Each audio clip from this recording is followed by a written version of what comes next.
ಎಲ್ರಿಗೂ ನಮಸ್ಕಾರ. ನಾನು ಲಕ್ಷ್ಮಿ. ಈ ವಿಡಿಯೋನ ನೀವು ನೋಡ್ತಾ ಇದ್ರೆ ನೀವು ದಿ ಲರ್ನಿಂಗ್ ಕೈಂಡ್. ಈ ವಿಡಿಯೋನ ಪರ್ಪೆಚುವಲ್ ಪ್ಯೂಪಿಲ್ ತಂಡವು ನೀಡಿದೆ. ಕಲಿಕೆ ಮತ್ತು ಅಭಿವೃದ್ಧಿಯ ವಿಷಯಗಳಲ್ಲಿ ತಜ್ಞರು ಪ್ರಸ್ತುತ ಶಿಕ್ಷಣಕ್ಕೆ ಹೊಸ ದೃಷ್ಟಿಕೋನಗಳನ್ನು ತರಲು ಕೇಂದ್ರೀಕರಿಸಿದ್ದಾರೆ. IT ಜಾಬ್ ಅನ್ನ ಬಿಟ್ಟು ನಿಮ್ಮ ಪ್ಯಾಷನ್ ಅನ್ನ ಫಾಲೋ ಮಾಡಬೇಕು ಅಂತ ಆಸೆ ಇದೆಯಾ? ಅದು ಮಾಡಲು ಧೈರ್ಯ ಇಲ್ಲ ಆದ್ರೆ ನಮ್ಮ ಇವತ್ತಿನ ಗೆಸ್ಟ್ ಮಿಸ್ಟರ್ ಪ್ರಸನ್ನ ಕಾರ್ತಿಕ್ ಅವರು ನಿಮ್ಮನ್ನ ಖಂಡಿತ ಇನ್ಸ್ಪೈರ್ ಮಾಡ್ತಾರೆ. ಸಂಕಲ್ಪ್ ಜೊತೆ ನಿಮ್ಮ ಗುರಿ ಏನು ಸರ್? ನಾವು ಕಳೆದ 4 ವರ್ಷದಲ್ಲಿ ಸುಮಾರು 1,82,000 ಸ್ಟೂಡೆಂಟ್ಸ್ನ ರೀಚ್ ಮಾಡಿದೀವಿ. 3,000, 10,000, 19,000, 36,000 ಹಂಗೆ ಈ ವರ್ಷ 1,20,000 ಎಲ್ಲ ಸೇರಿ 1,82,000 ಮಕ್ಕಳನ್ನ ರೀಚ್ ಮಾಡಿದೀವಿ. ಸೊ ನಾವು ಮೇಯ್ನ್ ಆಗಿ ಸ್ಟಾರ್ಟ್ ಮಾಡಿದ್ದು CET, ಅದಾದ್ಮೇಲೆ 10th, ಅದಾದ್ಮೇಲೆ 8th, 9th, 10th ಮಾಡಿದ್ವಿ. ಈ ವರ್ಷ ನಾವು 3 ಪ್ರೋಗ್ರಾಮ್ಸ್ನ ಇಟ್ಕೊಂಡು 1 ಮಿಲಿಯನ್ ಸ್ಟೂಡೆಂಟ್ಸ್ನ ರೀಚ್ ಮಾಡಬೇಕು ಅನ್ಕೊಂಡಿದೀವಿ. Covering 4 states of south India, Andhra, Telangana and Karnataka. ಅದಲ್ಲದೆ ಮಹಾರಾಷ್ಟ್ರನೂ ಕೂಡ ನಾವು ಇನ್ಕ್ಲೂಡ್ ಮಾಡಬೇಕು ಅನ್ಕೊಂಡಿದೀವಿ. ಬಿಕಾಸ್ ಐ ಆಲ್ವೇಸ್ ಹ್ಯಾವ್ ಒಂದು ಆಸೆ. ನಾ ಹುಟ್ಟಿದ್ದು ಮಹಾರಾಷ್ಟ್ರದಲ್ಲಿ, ಥಾಣೆ ಡಿಸ್ಟ್ರಿಕ್ಟಲ್ಲಿ. ಸೊ ನಾ ಹುಟ್ಟಿದ ಜಾಗಕ್ಕೆ ಏನಾದರೂ ಮಾಡಬೇಕು ಅನ್ನೋದಿತ್ತು. ಸೊ ಈ ವರ್ಷ ಎಕ್ಸ್ಪ್ಯಾಂಡ್ ಮಾಡೋ ಟೈಮಲ್ಲಿ ಮಹಾರಾಷ್ಟ್ರನೂ ಕೂಡ ನಾವು ಮಾಡೋಣ ಅಂತ ಅನ್ಕೊಂಡಿದೀವಿ. ಸೊ 4 ಸ್ಟೇಟ್ಸ್ನ ನಾವು ಕವರ್ ಮಾಡಬೇಕು ಅನ್ಕೊಂಡಿದೀವಿ ವಿತ್ ರೀಚ್ ಆಫ್ 1 ಮಿಲಿಯನ್, ಅಂದರೆ 10 ಲಕ್ಷ ಮಕ್ಕಳನ್ನ covering government and aided schools. ಇಲ್ಲಿವರೆಗೂ ನಾವೇನ್ ರೀಚ್ ಆಗಿರೀವಿ ಅಥವಾ ಮುಂದೆ ನಾವೇನ್ ರೀಚ್ ಆಗಿರಿ, ಒಂದೇ ಒಂದು ಮಗುನು ಕೂಡ ನಾವು ಪ್ರೈವೇಟ್ ಸ್ಕೂಲಿಂದ ನಾವು ಕವರ್ ಮಾಡಿಲ್ಲ. Because they have multiple options. So government ಮಕ್ಕಳಿಗೆ ಮತ್ತೆ ಏಡೆಡ್ ಸ್ಕೂಲ್ ಮಕ್ಕಳಿಗೆ ಆಪ್ಷನ್ಸ್ ತುಂಬಾ ಕಡಿಮೆ ಇರುತ್ತೆ. ಅದರಲ್ಲಿ ಸಂಕಲ್ಪ ಒಂದು ಆಪ್ಷನ್ ಆಗಬೇಕು ಅನ್ನೋದು ನಮ್ಮ ಆಸೆ. ಬ್ಯೂಟಿಫುಲ್.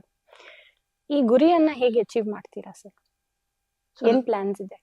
ಸೊ ನಾವು ಮಕ್ಕಳನ್ನ 3 ಡಿಫ್ರೆಂಟ್ ಪ್ರೋಗ್ರಾಮ್ಸ್ ಇಂದ ರೀಚ್ ಮಾಡಬೇಕು ಅನ್ಕೊಂಡಿದೀವಿ. ಒಂದು NMMS, national means come merit scholarship exam ಅಂತ. ಈ ಎಕ್ಸಾಮ್ನ 8ನೇ ಕ್ಲಾಸ್ ಮಕ್ಕಳು ಬರಿಬೋದು. ನೀವು ಕೇಳಿದ್ರೆ, ಪ್ರಸನ್ನ ಏನಿದು ಉಪಯೋಗ ಈ ಎಕ್ಸಾಮ್ ಬರೆಯೋದ್ರಿಂದ? ಆಗ್ಲೇ ಮಕ್ಕಳು ಎಕ್ಸಾಮ್ ಬರೀತಾ ಇದ್ದಾರೆ, ಅದ್ರ ಜೊತೆ ಇನ್ನೊಂದು ಎಕ್ಸಾಮ್ ಯಾಕೆ ಅಂದ್ರೆ, ಈ ಎಕ್ಸಾಮ್ ಬರೆಯಕ್ಕಾಗೋದು ಬರೀ ಗೌರ್ಮೆಂಟ್ ಮತ್ತೆ ಏಡೆಡ್ ಮಕ್ಕಳು, 8ನೇ ಕ್ಲಾಸಲ್ಲಿರೋರು. ಬರೆದು ಸಕ್ಸಸ್ಫುಲ್ ಆಗಿ ಸೆಲೆಕ್ಟ್ ಆದರೆ 9ನೇ ಕ್ಲಾಸಿಂದ 12ನೇ class 9, 10, 11, 12 4 years every month government, central government every month 1,000 rupees scholarship ಕೊಡುತ್ತೆ. ಅಂದರೆ 4 ವರ್ಷಕ್ಕೆ 48,000 ರೂಪಾಯಿ ಒಂದು ಮಗುಗೆ ಈ ಎಕ್ಸಾಮ್ ಕ್ಲಿಯರ್ ಮಾಡೋದ್ರಿಂದ ದುಡ್ಡು ಸಿಗತ್ತೆ. ದುಡ್ಡು is always one angle. But ಆ ಮಗು 10th ಸ್ಟ್ಯಾಂಡರ್ಡ್ ಆದಮೇಲೆ ಸೈನ್ಸ್ ತಗೊಂಡು ಕಾಂಪಿಟೇಟಿವ್ ಎಕ್ಸಾಮ್ನ ಅವಾಗ ಫೇಸ್ ಮಾಡೋ ಬದಲು 8ನೇ ಕ್ಲಾಸಲ್ಲೇ ಒಂದು ಕಾಂಪಿಟೇಟಿವ್ ಎಕ್ಸಾಮ್ ಹೆಂಗೆ ಫೇಸ್ ಮಾಡೋದು ಅನ್ನೋದನ್ನ ನಾವು ಹೇಳ್ಕೊಡ್ತೀವಿ. ಎರಡನೇದು, SSLC ಮಕ್ಕಳಿಗೆ ನಾವು ಸೈನ್ಸ್ ಆ್ಯಂಡ್ ಮ್ಯಾಥ್ಸ್, ಬಿಕಾಸ್ ನಮ್ಮ ಫೋಕಸ್ ಇರೋದೇ ಸೈನ್ಸ್. ಸೊ ಸೈನ್ಸಲ್ಲಿ ಮ್ಯಾಥ್ಸ್ನು ನಾವು ಕವರ್ ಮಾಡ್ಕೋತೀವಿ, because next science and maths ಬರುತ್ತೆ. ಸೊ ಎಲ್ಲ ಕಡೆ ಟೀಚರ್ಸ್ ಇರ್ತಾರೆ. We are not replacing any teachers. ನಾವು ಅವ್ರ ಜೊತೆ ಕೈ ಜೋಡಿಸಿ ಅವ್ರು ಮಾಡಿರೋ ಪಾಠಕ್ಕೆ ಒಂದು ಎಕ್ಸ್ಟ್ರಾ, ಲೈಕ್ ಅವರು ಪಾಠ ಮಾಡೋ ಅಂಥದ್ದು ಹಾಲು ಥರ ಆದರೆ ನಾವು ಅದ್ರ ಜೊತೆ ಹಾರ್ಲಿಕ್ಸ್ ಪೌಡರ್ ಮಿಕ್ಸ್ ಮಾಡಿ ಒಂದು ಕೆಲಸ ಮಾಡ್ತಾ ಬರ್ತಿದ್ದೀವಿ. ಸೊ ಅವ್ರು ಮಾಡಿರೋ ಪಾಠದ ಜೊತೆಗೆ ನಾವು ಒಂದು ಎಕ್ಸ್ಟ್ರಾ ಕ್ಲಾಸ್, ಲೈಕ್ ಹೊರಗಡೆ ಮಕ್ಕಳು ಟ್ಯೂಷನ್ಗೆ ಹೋಗೋ ಬದಲು ನಾವು ಶಾಲೆಯೊಳಗೆ ಕಲಿಸ್ತೀವಿ. ಮೂರನೇದು PUC ಹೋದಾಗ ಬೋರ್ಡ್ ಪಾಠ plus competitive exam like CET ಆಗಿರ್ಬೋದು, ನೀಟ್ ಆಗಿರ್ಬೋದು, ನಾವು ಪಾಠ ಮಾಡ್ತಾ ಬರ್ತಿದ್ದೀವಿ, which is our signature programme. ಅದನ್ನ ಕಂಟಿನ್ಯೂ ಮಾಡ್ತಾ ಬರ್ತಿದ್ದೀವಿ. ಈ ವರ್ಷ ಸ್ಟೇಟ್ ಗೌರ್ಮೆಂಟ್ ಅವರು ಅಫಿಷಿಯಲ್ ಆಗಿ ಒಂದು 25,000 ಮಕ್ಕಳಿಗೆ CET ಹೇಳ್ಕೊಡ್ತಾ ಇದ್ದಾರೆ. ಅದಲ್ಲದೇನು ಕೂಡ ಇನ್ನೂ 65,000 ಮಕ್ಕಳು ಇದ್ದಾರೆ. ಅದ್ರಲ್ಲಿ ನಾವು ಒಂದು 20,000 ಮಕ್ಕಳನ್ನ ಕವರ್ ಮಾಡಿದ್ದೀವಿ. ಈಗ ಅವ್ರು ಎಕ್ಸಾಮ್ ಬರೆಯಕ್ಕೆ ಸ್ಟಾರ್ಟ್ ಮಾಡಿದ್ದಾರೆ. ಬೋರ್ಡ್ ಎಕ್ಸಾಮು ಮಾರ್ಚ್ 1ನೇ ತಾರೀಕು ಶುರುವಾಗಿದೆ. ಸೊ ಮಾರ್ಚ್ 20th ಆದಮೇಲೆ ಒಂದು 25ರಿಂದ 28 ದಿನ ಟೈಮ್ ಇದೆ CET ಎಕ್ಸಾಮ್ ಬರೆಯೋಕ್ಕೆ. ಸೊ ಅವ್ರಿಗೆ ನಾವು ಒಂದು 600 ಅವರ್ ಪಾಠ ಮಾಡಿದ್ದೀವಿ ಲಾಸ್ಟ್ ಮಾರ್ಚಿಂದ ಹಿಡಿದು ಈ ಮಾರ್ಚ್ವರೆಗೂ. ಐ ಥಿಂಕ್ 1000 ರ್ಯಾಂಕ್ ಒಳಗೆ ಒಂದು 15-20 ಮಕ್ಕಳು ಸಂಕಲ್ಪ ಸ್ಟೂಡೆಂಟ್ಸ್ ಈ ಸತಿ CET ಅಲ್ಲಿ ಸ್ಕೋರ್ ಮಾಡ್ತಾರೆ. ಆ್ಯಂಡ್ ಫಸ್ಟ್ 10th ರ್ಯಾಂಕ್ ಒಳಗೆ ಬೋರ್ಡ್ ಎಕ್ಸಾಮಲ್ಲಿ ನಮ್ಮಲ್ಲೂ ಒಂದಿಷ್ಟು ಮಕ್ಕಳು ಬರ್ತಾರೆ ಅನ್ನೋ ಅಭಿಲಾಷೆ ಇದೆ. ಸೊ ಇದು ನಾವು ಮಾಡೋ 3 ಪ್ರೋಗ್ರಾಮ್ಸ್. ಹ್ಮ್. ಇದನ್ನೇ ನಾವು ಕರ್ನಾಟಕ ಅಲ್ಲದೆ ಬೇರೆ ಡಿಸ್ಟ್ರಿಕ್ಟ್ಸ್ಗೂ ಕೂಡ ರೀಚ್ ಮಾಡಬೇಕು. ಬಿಕಾಸ್ ಕರ್ನಾಟಕದಲ್ಲಿ ಬರೀ 1.5 ಲಕ್ಷ ಮಕ್ಕಳು NMMS ಎಕ್ಸಾಮ್ ಬರೀತಾರೆ.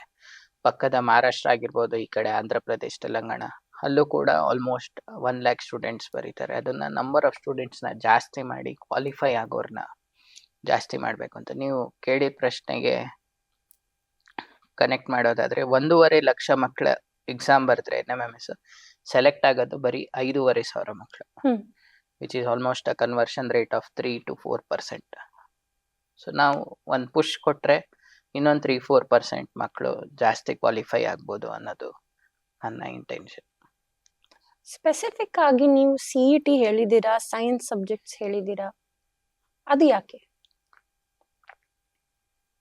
ಮಕ್ಕಳು ಸೈನ್ಸ್ನ ತಗೊಂಡ್ರೆ ಹ್ಮ್. ಸೈನ್ಸ್ ಇಷ್ಟ ಇಲ್ಲ ಅಂದ್ರೂ ಬೇರೆ ಇದಕ್ಕೆ ಹೋಗ್ಬೋದು. ಹ್ಮ್. ಈಗ ಸೈನ್ಸ್ ತಗೊಂಡ್ವಿ, ಸೈನ್ಸಲ್ಲಿ ಕ್ಲಾರಿಟಿ ಕೊಡ್ಸೋಕ್ಕೆ ನಾವು ಸೈನ್ಸ್ ಆ್ಯಂಡ್ ಮ್ಯಾಥ್ಸ್ ಪಾಠ ಮಾಡಿ ಆಯಿತು. ಸೈನ್ಸ್ ನನಗೆ ಇಷ್ಟ ಆಗಲಿಲ್ಲ, ನನ್ನ ತಲೆಗೆ ಹೋಗ್ತಾ ಇಲ್ಲ ಅಂದರೆ ಸೈನ್ಸಿಂದ ಕಾಮರ್ಸಿಗೆ ಹೋಗ್ಬೋದು ಅಥವಾ ಸೈನ್ಸಿಂದ ಆರ್ಟ್ಸ್ಗೆ ಹೋಗ್ಬೋದು. ಬಟ್ ಆ ಆಪ್ಷನ್ನು ಕಾಮರ್ಸಲ್ಲಾಗಲಿ ಅಥವಾ ಆರ್ಟ್ಸಲ್ಲಾಗಲಿ ಇಲ್ಲ. ಆರ್ಟ್ಸಿಂದ ಸೈನ್ಸಿಗೆ ಬರೋಕ್ಕಾಗಲ್ಲ, ಕಾಮರ್ಸಿಂದ ಸೈನ್ಸಿಗೆ ಬರೋಕ್ಕಾಗಲ್ಲ. So science has a wide angle reach to any ಇದು. ಸೊ ಸೈನ್ಸ್ನ ಮುಗಿಸಿ ಸೆಕೆಂಡ್ PUCಯಲ್ಲಿ BCOMಗಾದರೂ ಹೋಗ್ಬೋದು. ಬಟ್ PUCಯಲ್ಲಿ ಕಾಮರ್ಸ್ನ ತಗೊಂಡು BSc ಮಾಡೋಕ್ಕಾಗಲ್ಲ. ಸೊ ಹಾಗಾಗಿ and science is an example for in an every day life. ನಾವು ಒಂದು ಗಾಡಿ ಕಿಕ್ ಹೊಡಿಬೇಕು ಅಂದರೂ ಅದರಲ್ಲಿ ಸೈನ್ಸ್ ಬರುತ್ತೆ, ಆಕ್ಸಿಲೇಟ್ರ್ ಕೊಡಬೇಕಂದ್ರೂ ಬರುತ್ತೆ, ದಾರಿಲಿ ಹೋಗಬೇಕಂದಾಗ ಸಿಗ್ನಲ್ಲು ಕೂಡ ಅದನ್ನೊಂದು ಸೈನ್ಸ್ ಯೂಸ್ ಮಾಡ್ಕೊಂಡು ಸೈಂಟಿಫಿಕ್ ಆಗಿ ಮಾಡಿದ್ದಾರೆ. ಸೊ ನಮ್ಮ ಪ್ರತಿನಿತ್ಯ ಜೀವನದಲ್ಲಿದೆ. ಬರೀ ಅದನ್ನು ಟೆಕ್ಸ್ಟ್ ಬುಕ್ ಆಗಿ ನೋಡದೆ ಕಾನ್ಸೆಪ್ಷುಯಲ್ ವೈಸ್ ಮಕ್ಕಳಿಗೆ ನಾವು ರೀಚ್ ಮಾಡಿಸ್ಬೇಕು. 10 ಲಕ್ಷ ಮಕ್ಕಳಿಗೆ ನಾವು ಪ್ರತಿದಿನ ಪಾಠ ಮಾಡೋಕ್ಕಾಗದಿರ್ಬೋದು, ಅಥವಾ ಚೆನ್ನಾಗಿರೋ ಟೀಚರ್ಸಿಗೆ ಇರೋ ಜಾಗದಲ್ಲಿ ನಮ್ಮ ಅವಶ್ಯಕತೆ ಇಲ್ಲದೆ ಇರ್ಬೋದು. ಸೊ ನಾವು ಕಾನ್ಸೆಪ್ಟ್ಸ್ನ ಬಿಲ್ಡ್ ಮಾಡ್ತಿರ್ವಿ. ಕಾನ್ಸೆಪ್ಟ್ನ ಬಿಲ್ಡ್ ಮಾಡಿ, ಈಗ ಎಲ್ಲರಿಗೂ ಗೊತ್ತಿದೆ ನಮ್ಮ ದೇಹದೊಳಗೆ ಹಾರ್ಟ್ ಇದೆ ಅಂತ. ಹಾರ್ಟ್ ಹೆಂಗೆ ವರ್ಕ್ ಆಗುತ್ತೆ, ಎಲ್ಲಿಂದ ರಕ್ತ ಸಂಚರಿಸುತ್ತೆ, ಅದನ್ನು ನಮ್ಮ ಟೀಚರ್ಸ್ ಎಲ್ಲ ನಮಗೆ ಪಾಠ ಮಾಡ್ಬೇಕಂದಾಗ ಬೋರ್ಡಲ್ಲಿ ಬರೆದು ಹಾರ್ಟ್ ಚಿತ್ರನ, ಯಾವ ವಾಲ್ವು ಎಲ್ಲಿಂದ ಹೋಗುತ್ತೆ, ಎಲ್ಲಿಂದ ರಕ್ತನಾಳ ಸಂಚರಿಸತ್ತೆ ಅಂತ ಹೇಳ್ತಾರೆ. ಸೊ ಅದನ್ನೇ ನಾವು ಆ್ಯನಿಮೇಷನ್ ರೀತಿಯಲ್ಲಿ ಗೌರ್ಮೆಂಟ್ ಸ್ಕೂಲ್ಸ್ಗೆ ಮತ್ತು ಏಡೆಡ್ ಸ್ಕೂಲ್ಸ್ಗೆ ಎಷ್ಟೋ ಕಡೆ ಸ್ಮಾರ್ಟ್ ಕ್ಲಾಸ್ ಇರುತ್ತೆ, TV ಇರುತ್ತೆ, ಪ್ರೊಜೆಕ್ಟರ್ ಇರುತ್ತೆ, ಸ್ಕ್ರೀನ್ ಇರುತ್ತೆ.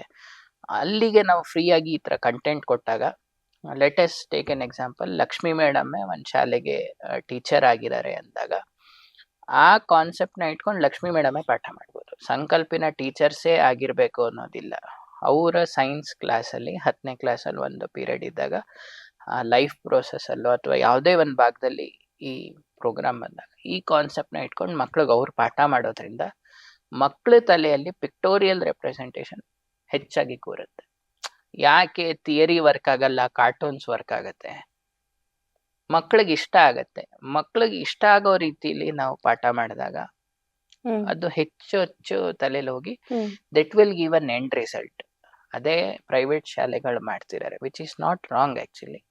ಗೌರ್ಮೆಂಟ್ ಶಾಲೆಗಳು ಅದನ್ನ ಮಾಡಿದಾಗ ಗೌರ್ಮೆಂಟ್ ಶಾಲೆಗಳಲ್ಲಿ, ಏಡೆಡ್ ಶಾಲೆಗಳಲ್ಲಿ ಇರೋ ಪ್ರತಿಭಾವಂತ ಮಕ್ಕಳಿಗೂ ಕೂಡ ಒಂದೊಳ್ಳೆ ರಿಸಲ್ಟ್ ತರ್ಸಕ್ಕೆ ಇದಾಗತ್ತೆ. ಆ್ಯಂಡ್ ಮುಂದಕ್ಕೆ ಅದು ದಾರಿದೀಪ ಆಗತ್ತೆ. ಅದು ಸಂಕಲ್ಪಿನ ಉದ್ದೇಶ.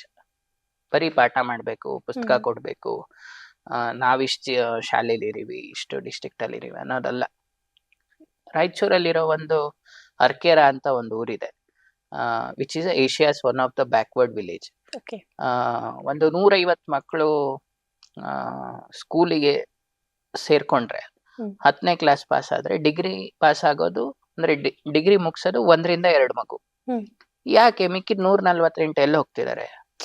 ಮದುವೆ ಆಗಿ ಹೋಗೋದೇ ಸೊಲ್ಯೂಷನ್ ಅಲ್ಲ ಅಲ್ವಾ? ಸೊ ಅಂಥ ಊರಿಂದನೂ ಒಂದು IAS ಆಫೀಸರ್ ಆಗಬೇಕು, ಅದೊಂದು ಸ್ಫೂರ್ತಿ ಆಗಬೇಕು ಬೇರೆ ಮಕ್ಕಳಿಗೆ. ಅಥವಾ ಒಂದು ಸಣ್ಣ ಸೈಂಟಿಸ್ಟ್ ಆಗ್ಬೋದು, ನಮ್ಮ DRDO ಅಲ್ಲಿ. ಅಂತ ಮಕ್ಕಳನ್ನ ನಾವು ಬೆಳೆಸ್ಬೇಕು. ಪೇರೆಂಟ್ಸ್ ಕೂಡ ನೀನ್ ಶಾಲೆಗೆ ಹೋಗೋದ್ರಿಂದ ಏನೂ ಯೂಸ್ ಇಲ್ಲ, ನನ್ ಜೊತೆ ನೀನ್ ಹತ್ತಿ ಕೇಳಕ್ ಬಾ, ದಿನಕ್ಕೆ 250 ರೂಪಾಯಿ 300 ರೂಪಾಯಿ ಸಿಗತ್ತೆ ಅನ್ನೋದನ್ನ ಯೋಚನೆ ಮಾಡೋದ್ ಬಿಟ್ಬಿಟ್ಟು ಲಾಂಗ್ ಟರ್ಮ್ ಅಲ್ಲಿ ನನ್ನ ಮಗುನ ಓದಿಸಿದ್ರೆ ಯಾವ ರೀತಿ ಬೆನಿಫಿಟ್ ಆಗ್ಬೋದು ಅನ್ನೋದು ಕೂಡ ಯೋಚನೆ ಮಾಡಿದಾಗ ನಮ್ಮ ಸೊಸೈಟಿ ಗ್ರೋ ಆಗುತ್ತೆ. ಹ್ಮ್. ಸಂಕಲ್ಪ ತರ ಬಹಳಷ್ಟು ಸಂಸ್ಥೆಗಳು ವರ್ಕ್ ಮಾಡೋದಕ್ಕೂ ಒಂದು ಅರ್ಥ ಸಿಗತ್ತೆ ಅಂತ ನನ್ಗನ್ಸುತ್ತೆ.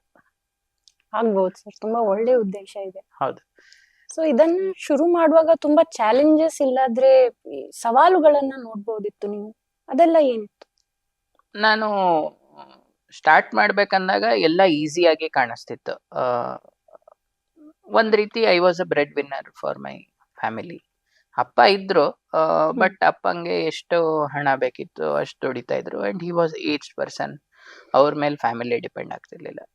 ಸೊ ನನಗೆ ಫಸ್ಟ್ ಚಾಲೆಂಜ್ ಅನ್ಸಿದ್ದು, ನಾನೇನೋ ಎಕ್ಸ್ಪೆರಿಮೆಂಟ್ ಮಾಡ್ತಿದ್ದೀನಿ, ಇದರಿಂದ ಹಣ ಬರಲ್ಲ. ಸೊ ನಾನೊಂದಿಷ್ಟು ಹಣನ ಮನೆಗೆ ಕೊಟ್ಬಿಟ್ಟು ಆಯ್ತು ವರ್ಕ್ ಮಾಡೋಣ, ಆಗ್ಲಿಲ್ಲ ಅಂದ್ರೆ ನೋಡೋಣ, ಏನೂ ಆಗ್ಲಿಲ್ಲ ನಾನು ವಾಪಸ್ ಹೋಗಿ ಕೆಲ್ಸಕ್ಕೆ ಸೇರ್ಕೋಬಹುದು, ನಂಗೆ ಕೆಲಸ ಕೊಡ್ತಾರೆ ಅನ್ನೋ ಒಂದು ಇದಿತ್ತು. ನನ್ನೊಂದು ಚಿಕ್ಕ ಗಾಡಿ ಇತ್ತು, ಡಿಯೋ, ಒಂದು 3 ತಿಂಗಳು ಹಳೇದು. ಸೊ ನನ್ಗನ್ಸಿದ್ದು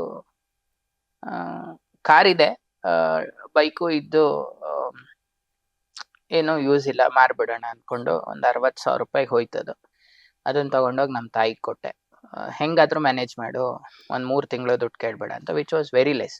ಮನೆ ಬಾಡಿಗೆನೆ 15,000 ಆಯ್ತು, ನಾನು 20,000ದಲ್ಲಿ ನೀನೆಲ್ಲ ಮ್ಯಾನೇಜ್ ಮಾಡು ಅಂದ್ರೆ ಕಷ್ಟ ಆಗ್ತಿತ್ತು. But ಸಮೌ she manage. ಬಟ್ ಸಂಕಲ್ಪ ನಡ್ಸಕ್ಕೆ ದುಡ್ಡು ಬೇಕಿತ್ತು, ಕಂಟೆಂಟ್ ಮಾಡಕ್ ದುಡ್ಡು ಬೇಕಿತ್ತು. ಸಂಕಲ್ಪ ಅವಾಗ ಏನು ಇದು ಮಾಡಿರ್ಲಿಲ್ಲ, ಎಷ್ಟು ಮಕ್ಕಳನ್ನ ರೀಚ್ ಮಾಡಿರ್ಲಿಲ್ಲ. ಸಂಕಲ್ಪನ ನಂಬೋದೇ ಕಷ್ಟ ಆಗಿತ್ತು, ಅಂಥದ್ರಲ್ಲಿ ಫ್ರೀಯಾಗಿ ಪಾಠ ಮಾಡು ಅಂತ ಕೇಳೋದು ಕ್ವಶನ್ ಆಗಿತ್ತು. ಸೊ ನನ್ನ ಗುರುಗಳು ಸುಬ್ರಹ್ಮಣ್ಯನ್ ಶ್ರೀಲಾಲ್ ಅಂತ, ಅವ್ರ ಅಣ್ಣ ಈಸ್ ಅ ಕ್ಯಾಪ್ಟನ್ ರಾಮಕೃಷ್ಣನ್ ಅಂತ. ಅವ್ರ ಹತ್ರ ಹೋಗಿ ನಾನು, ಅಣ್ಣ ಹಿಂಗೆ ನಾನು ಮಾಡ್ತಾ ಇದ್ದೀನಿ, ನನಗೊಂದು ಸ್ವಲ್ಪ ದುಡ್ಡು ಬೇಕು ಅಂತ ಹಿಂಜರಿಕೆ ಇಲ್ಲದೆ ಕೇಳಿದೆ. ಎಷ್ಟು ಬೇಕು ಅಂತ ಕೇಳಿದ್ರು, 1.5 ಲಕ್ಷ ಬೇಕು. ಅವ್ರ ಮಗಳು ಮದ್ವೆ ಇತ್ತು, ಮಗಳು ಮದ್ವೆ ಆಗ್ಬಿಡ್ಲಿ ಆಮೇಲೆ ಮಾತಾಡೋಣ ಅಂತ ಹೇಳಿದ್ರು. ಮಗಳು ಮದ್ವೆ ಆಯ್ತು, ಎಲ್ಲ ಆಯ್ತು. ನಾನೇ ಮತ್ತೆ ಕೇಳಿದೆ, ಅವರು ಆಯ್ತು ಅಂದ್ಬಿಟ್ಟು 1.5 ಲಕ್ಷ ಜಾಗಕ್ಕೆ 2 ಲಕ್ಷ ರೂಪಾಯಿ ಕೊಟ್ಟರು. ಸೊ ಹೌದಾ? He was a seed investor. Wow. ಅದಾದ್ಮೇಲೂ ಕೂಡ 3 ಲಕ್ಷ ಇನ್ವೆಸ್ಟ್ ಮಾಡಿದಾರೆ ಅವರು. ಸೊ ಇವತ್ತವರೆಗೂ ನನ್ನ ಅವರ ಮಧ್ಯೆ ಯಾವುದೇ ಪೇಪರ್ಸ್ ಇಲ್ಲ, ಯಾವುದೇ ಅಗ್ರಿಮೆಂಟ್ ಇಲ್ಲ. ಸೊ ಅದು ಅವ್ರು ನನ್ನ ಮೇಲೆ ಇಟ್ಟಿರೋ ನಂಬಿಕೆ. And is a great person. ಅವ್ರ ಮಗಳು ಕೂಡ ಆರ್ಮಿಲಿದ್ದಾರೆ, ಅಳಿಯ ಕೂಡ ಆರ್ಮಿಲಿದ್ದಾರೆ, ಅವರು ಕೂಡ ಆರ್ಮಿಲಿದ್ರು. ಸೊ ಹಂಗೆ ಅಲ್ಲಿಂದ ಒಂದು 9 months ಜರ್ನಿ ಮಾಡಿದ್ವಿ ನಾವು. ನಾನು ಸೋಷಿಯಲ್ ಮೀಡಿಯಾದಲ್ಲಿ ಸ್ವಲ್ಪ ಅಗ್ರೆಸಿವ್ ಆಗಿರ್ತೀನಿ, ಸ್ವಲ್ಪ ಜನ ಬೈತಾರೆ ನನಗೆ, ನೀನೆಲ್ಲ ಶೇರ್ ಮಾಡ್ಕೋಬೇಕಿಲ್ಲ ಅಂತ. ಬಟ್ ನನ್ಗನ್ಸೋದು ನಾ ಮಾಡ್ತಿರೋದೇ ಒಳ್ಳೆ ಕೆಲಸ. ನಾನು ಏನೇ ಹೇಳ್ಕೊಂಡ್ರು ಅದು ನನಗೆ ಕೆಟ್ಟದಾಗಲ್ಲ ಅಂತ. ಕೆಲವೊಬ್ರು ಹೇಳ್ತಾರೆ ಈ ವಿಲೈ ಅದು ಇದು ಅಂತ. I believe in god. So god ಮುಂದೆ ಯಾರು ದೊಡ್ಡವರಿಲ್ಲ. ಸೊ ಹಿಂಗೆ ನಾನೊಂದಿನ ಬರ್ಕೊಂಡಿದ್ದೆ, 9 months ಜರ್ನಿಯಲ್ಲಿ ನಾವು ಇಷ್ಟು ಮಕ್ಕಳನ್ನ ರೀಚ್ ಮಾಡಿದೀವಿ, ಇಷ್ಟು ದುಡ್ಡಲ್ಲಿ ಇಷ್ಟು ಮಕ್ಕಳು, ಇಷ್ಟು ರೆವಿನ್ಯೂ ಮಾಡಿದೀವಿ, ಮುಂದೆ ಮಾಡ್ಬೇಕಂದ್ರೆ ನಿಮ್ ಸಹಾಯ ಬೇಕು ಅಂತ. ಕಿರಣ್ KS ಅಂತ ಒಬ್ರು ಫ್ರೆಂಡ್, ನನ್ನ ಕಸಿನ್ ಕಡೆ ನನ್ನ ಫ್ರೆಂಡ್, ಅವ್ರು ಅದನ್ನ ಶೇರ್ ಮಾಡಿದ್ರು. You will not believe, multiple people reacted. ನಾವು 1 ರೂಪಾಯಿ ಹಣ ಖರ್ಚು ಮಾಡದೆ we raised an investment of 17 lakhs.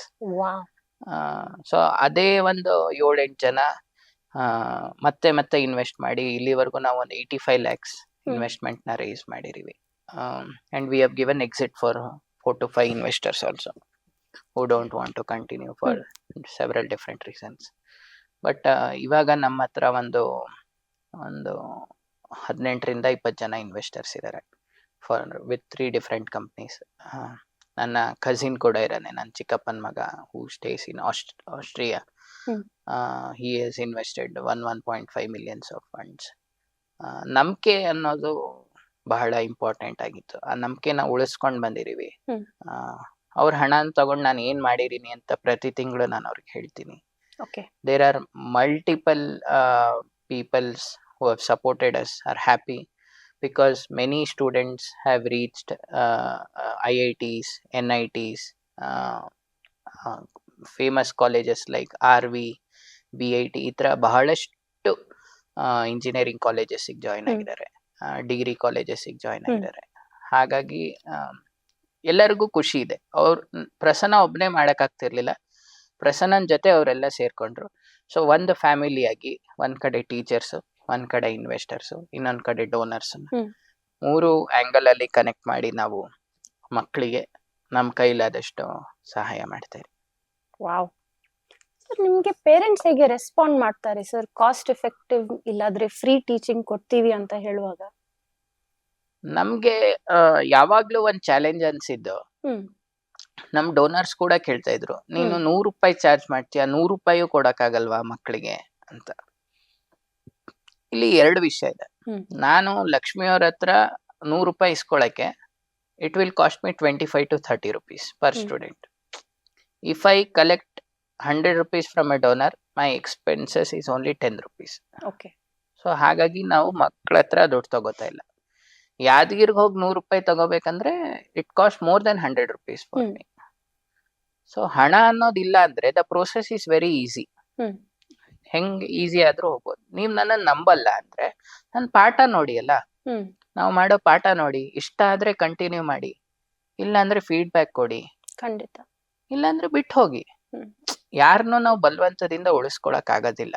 There are people who live to criticise. ಅವ್ರ ಜೊತೆ ನಾವು ಬದುಕಕ್ ಆಗೋದಿಲ್ಲ. ಒಂದ್ ಲೆವೆಲ್ ವರ್ಗು ನಾವು ಕಲಿಬಹುದು. ಬಟ್ ನಾನೇನ್ ಹೇಳೋದು ಪೇರೆಂಟ್ಸ್ಗೆ ಅಂದ್ರೆ, ₹100 ತಗೋತಿರನೆ ಪ್ರಸನ್ನ ಅಂತ ಕ್ವಾಲಿಟಿ ಇಲ್ಲ ಅಂತ ನೀವು ತಿರಸ್ಕಾರ ಮಾಡ್ಬೇಡಿ. ಬಿಕಾಸ್ ನೀವು ಹೊರಗಡೆ ಹೋಗಿ ಆನ್ಲೈನ್ ಅಲ್ಲಿ ನಿಮ್ಮ ಮಕ್ಳಿಗೆ ಕಲ್ಸಿದ್ರು, ಅಥವಾ ಒಂದು ಪ್ರತಿಭಾನ್ವಿತ ಸಂಸ್ಥೆಗೆ ಹೋಗಿ ಅಡ್ಮಿಷನ್ ಮಾಡಿಸಿದ್ರು, ಅಥವಾ ರಾತ್ರಿ ಎಲ್ಲ ಕ್ಯೂ ನಿಂತು ಒಂದ್ ಸ್ಕೂಲ್ಗೆ ಹೋಗಿ ಅಡ್ಮಿಷನ್ ಫಾರ್ಮ್ ತಗೊಳಕ್ ನಿಂತ್ರು, ಅದೇ ಮಗುನ ನೀವು ಸಂಕಲ್ಪಿಕ್ ಟ್ಯೂಷನ್ಗೆ ಹಾಕಿದ್ರು, ಪಾಠ ಮಾಡೋದಷ್ಟೇ. NCERT ಬುಕ್ ಅಲ್ಲಿ ಏನೋ 45 ಚಾಪ್ಟರ್ ಇದೆ, ಅಷ್ಟೇನೆ ಪಾಠ ಮಾಡೋದು ಅವರು. ಅಲ್ಲಿ ಕಲ್ತಿರೋ ಟೀಚರ್ಸ್ ಕೂಡ MSc BEd, ನಮ್ಮಲ್ಲಿ ಕಲ್ತಿರೋರು ಕೂಡ MSc BEd. ಅವರು ಹೇಳ್ಕೊಡೋದು ಅದೇ ಟೆಕ್ನಿಕ್, ನಾವ್ ಹೇಳ್ಕೊಡೋದು. ಅಲ್ಲಿ ಪಾಠ ಮಾಡೋರ್ಗು ನಮ್ಮಲ್ಲಿ ಪಾಠ ಮಾಡೋ ಟೀಚರ್ಸ್ಗೂ ಏನೂ ವ್ಯತ್ಯಾಸ ಇಲ್ಲ. ಇಲ್ಲಿ ಅವರು ಒಂದು ನಾವೇನ್ ಮಾಡ್ತಿದೀವಿ ಅನ್ನೋದನ್ನ ಅರ್ಥಕೊಂಡು ನಮ್ ಜೊತೆ ಬರ್ತಿದ್ದಾರೆ. ಅಲ್ಲಿ ಕೂಡ ಅವರು ಒಂದು ಅವರ ಹೊಟ್ಟೆಪಾಡಿನ ಜೀವನಕ್ಕೆ ಕೆಲಸ ಮಾಡ್ತಿರೋದು, which is same actually. So ಹಾಗಾಗಿ ನಿಮ್ಮ ಮೆಂಟಾಲಿಟಿಯನ್ನ ನೀವು ಬದಲಾಯಿಸ್ಕೊಂಡ್ರೆ, ಈಗ ನಾನು ಆಕ್ಚುಲಿ ಕನ್ವಿನ್ಸ್ ಮಾಡ್ಬೇಕಿಲ್ಲ ಮಕ್ಕಳನ್ನ, ಪೇರೆಂಟ್ಸ್ನ.